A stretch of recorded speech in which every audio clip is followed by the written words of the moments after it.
আছে।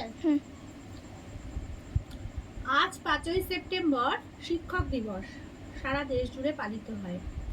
তো এই শিক্ষক দিবসে আমরা সমস্ত ছাত্রছাত্রীদেরকে একটাই কথা বলতে পারি যে শিক্ষা শুধু পুঁথিগত শিক্ষা নয়, শিক্ষা হলো প্রকৃত মানুষ হওয়ার শিক্ষা।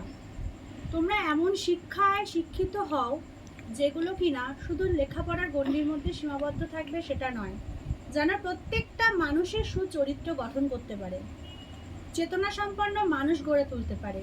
এর জন্যই আমাদের শিক্ষা, এবং সেটাই হচ্ছে আসল শিক্ষা। তো এই শিক্ষক দিবস আমরা কেন পালন করব? সেটা হচ্ছে ডক্টর সর্বপল্লী রাধাকৃষ্ণন, যিনি ছিলেন একজন দার্শনিক, যিনি ছিলেন ভারতের দ্বিতীয় রাষ্ট্রপতি। তো এনার জন্মদিন এই 5ই সেপ্টেম্বর, ইনি এই জন্মদিনটা নিজের জন্য উদযাপন করতে চাননি। ইনি চেয়েছিলেন যে এই দিনটা যেন সারা ভারতের লোক মনে রাখে। সেজন্য তিনি সকল শিক্ষকদের প্রতি শ্রদ্ধা জানাতে এই দিনটিকে পালন করেছেন।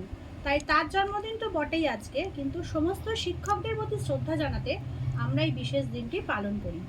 নাও।